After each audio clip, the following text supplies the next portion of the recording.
ભારતના ચૂંટણી પંચ દ્વારા 4 નવેમ્બરથી ખાસ સઘન મતદાર યાદી સુધારણા કાર્યક્રમ ચાલી રહ્યો છે.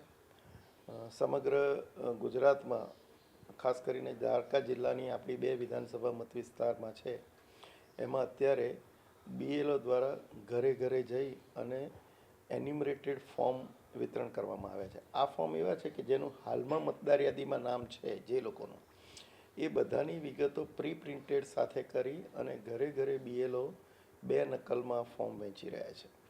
અને આ જે તમને જે ફોર્મ આપવામાં આવશે એમાં કેટલીક વિગતો માગી છે.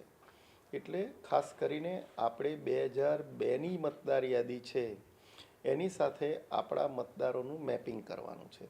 એટલે તમને જે ફોર્મ મળ્યું હોય મતદાર તરીકે બીએલઓ જે આપી ગયા હોય એમાં તમારું 2002ની મતદાર યાદીમાં ક્યાં નામ હતું એની વિગતો, અને તમારું ન હોય તો તમારા માતા પિતા અથવા તો દાદા દાદી કે કોઈનું પણ કુટુંબનું હોય તો એની વિગતો આપણે દર્શાવવાની છે, અને એને આપણે એનું મેપિંગ કહીએ છીએ. આ વિગતો આપવાની છે. આ આખો કાર્યક્રમ 1 મહિના સુધી ચાલશે. આખો સમગ્ર મતદાર યાદીનો કાર્યક્રમ 7મી ફેબ્રુઆરીએ પૂરો થશે. પણ આ ઇન્યુમરેટર ફોર્મ જે આપવામાં આવશે એના આધારે પછી ડ્રાફ્ટ યાદી પબ્લિશ થશે. આ ફોર્મ તમારે ભરીને પાછા આપવાના છે, અને એ વખતે આપણે કોઈ વિગતો એ લોકો પાસેથી જે ફોર્મમાં માગી છે એ સિવાયના કોઈ દસ્તાવેજો કે પુરાવો આપવાની જરૂર નથી.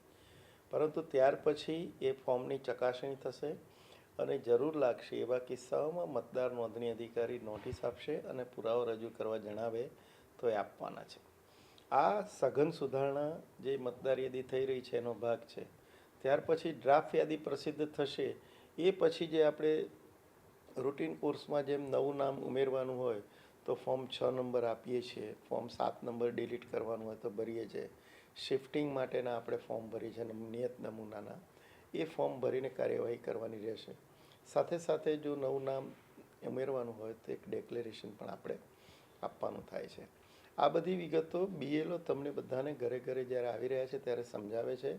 આ ઉપરાંત 15મી તારીખ 15-16 2 દિવસ દરેક બૂથ ઉપર બીએલઓ બેસવાના છે, અને ત્યાર પછી બીજા તબક્કામાં 22 અને 23 તારીખે બીએલઓ તેમના બૂથ ઉપર બેઠા હશે. અને આ સ્પેશિયલ કેમ્પ કર્યો છે.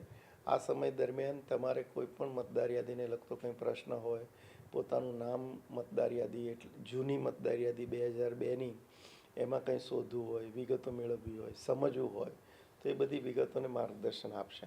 આ ઉપરાંત અમે અમારા સોશિયલ મીડિયાના માધ્યમથી અમે જે voters.eci.in વેબસાઇટ છે એના ઉપરથી પણ મળી શકે છે વિગતો, અને ગવર્મેન્ટ ઓફ ગુજરાતની જે આપણી ચુનાવ સેતુનું જે પોર્ટલ છે એના ઉપરથી પણ આ વિગતો આપણને 2002ની મતદાર યાદીની મળી શકે છે. આ સિવાય 1950 નંબર છે ટોલ ફ્રી, એના ઉપર ફોન કરેથી પણ આપણે મતદાર તરીકેની આપણી વિગતો એમાં જાણી શકીએ છીએ. હું સૌ મતદારોને અનુરોધ કરું છું, દ્વારકા જિલ્લાના મતદારોને, કે આ સઘન સુધારણામાં દરેક જણા સક્રિય રહી અને તંત્રનો સાથ આપે. બીએલઓ આવે છે એનું ફોર્મ મેળવે, એમની પાસેથી મળીને પૂરતી વિગતો તંત્રને આપે, જેથી આપણે મતદાર યાદીને યોગ્ય અને સાચી રીતે તૈયાર કરવામાં મદદરૂપ થઈ શકીએ. Thank you.